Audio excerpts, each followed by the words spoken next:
Books on Tape presents The Guardians by Ana Castillo, read for you by the author. To all working for a world without borders, and to all who dare to cross them.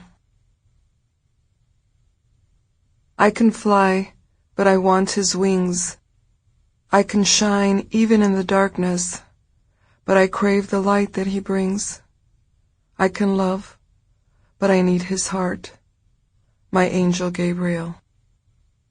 Gabriel A. Barlow and L. Rhodes. Chapter 1. Regina. It was raining all night, hard and heavy, making the land shiver, all the bare ocotillo and all the prickly pear. In the morning we found the tall yucca collapsed in the front yard.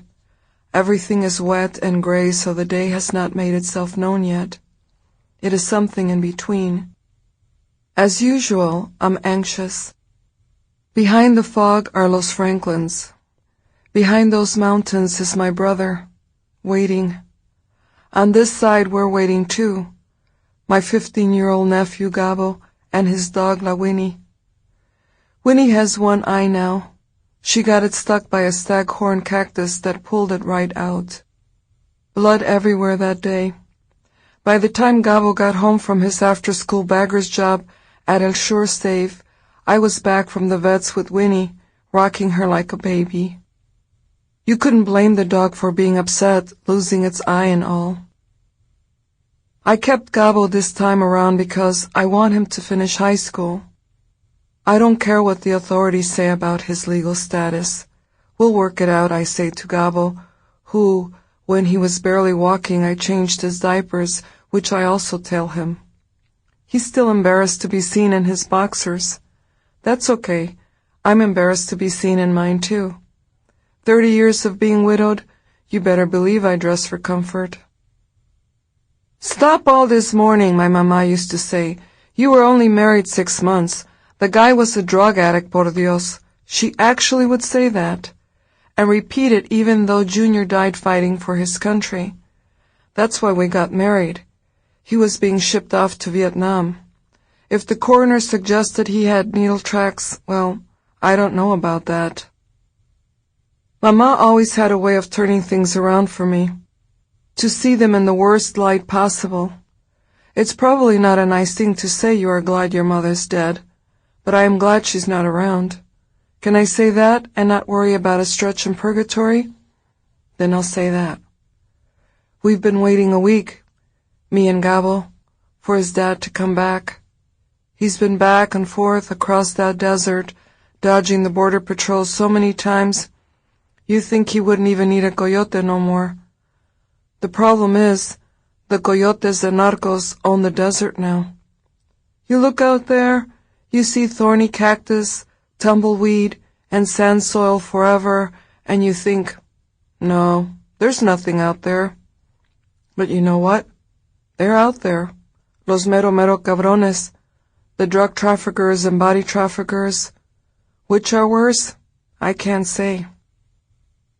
So the problem is, Rafa, my brother, can't just come across without paying somebody. 8 days ago we got a call. It was a woman's voice. She said in Spanish that Rafa was all right and that he was coming in a few days, so we had better have the balance of the money ready. Who did these people think they were, I asked myself.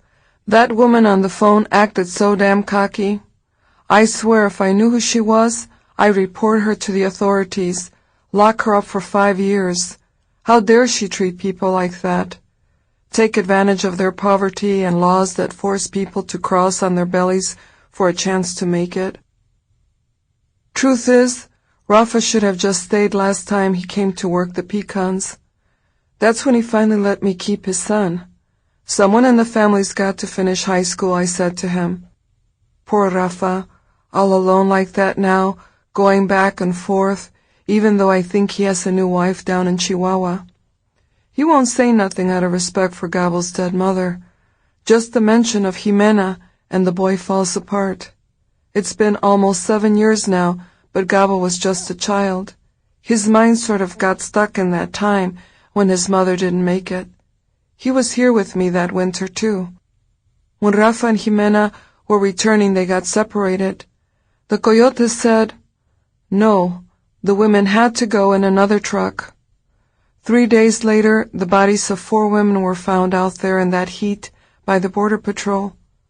All 4 had been mutilated for their organs. One of them was Jimena. It was in all the news. I've been fighting to keep my sobrino since then, but my brother gets terco about it and keeps insisting on taking him back to the other side. What for, I tell him, because he's Mexican, Rafa says, as if I'm not because I choose to live on this side. He's got to know his grandparents, meaning Jimena's folks. He's not going to become a gringo and forget who he is, my brother says of his only son, as if getting an education would erase the picture the boy keeps in his head of how his mother died. I stayed and worked here in Cabuche, first in the pecans and cotton. Because of marrying Junior, I got his army benefits. I could stay and not hide in the shadows no more. This meant no more picking, no more peeling chiles, no more canning. Instead, I got up my courage one year and signed up for night classes at the community college. I did pretty good in my classes. I really liked being in a classroom. I liked the desks and the smell of the chalk and erasers, the bulletin boards with messages about holidays like Valentine's Day and Martin Luther King's Day. So later, I got more courage and applied for a job as a teacher's aide in the middle school. That's how I bought my casita here on the mesa, where I can't see Los Franklins this morning.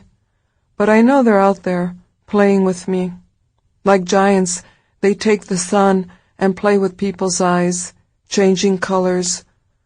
Like shapeshifters, they change the way they look, too. They let the devoted climb up along their spines to crown them with white crosses and flowers and mementos. They give themselves that way, those guardians between the two countries. I do not know what Rafa is talking about, his son becoming a gringo. These lands, this unmerciful desert, it belonged to us first, the Mexicans. Before that, it belonged to Los Apaches. Los Apaches were mean, too. They knew how to defend themselves. And they're still not too happy about losing everything, despite the casinos up by their land. Keep right on going, they'll tell tourists, when they try to pull over on the highway that cuts across it during dry season. Ha! I wish I could say that out here whenever some stupid hunter wanders near my property. It's just me and the barbed wire fence between the hunter and government land, where he can do what he pleases, all dressed up like he was in the National Guard. One day, we heard some shots. It wasn't even dawn yet, that Sunday. Winnie went nuts, the way healers do at the sign of something amiss. Gabo got up, pulling up his jeans, tripping on the hems of them, barefoot. "What was that, Tia?" he said, all apurado, and the dog meanwhile barking. This was before the accident, when she could practically see in the dark. I let her go out, and Winnie ran toward the fence that divides my property and BLM land.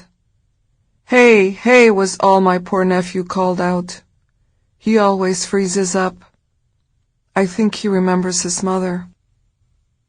Over in El Paso, people have asked me if I'm not afraid of the coyotes and rattlers, living right next to the wide open spaces kept by the Bureau of Land Management. The worst snakes and coyotes, I always say, are the ones on 2 legs. People think that's funny.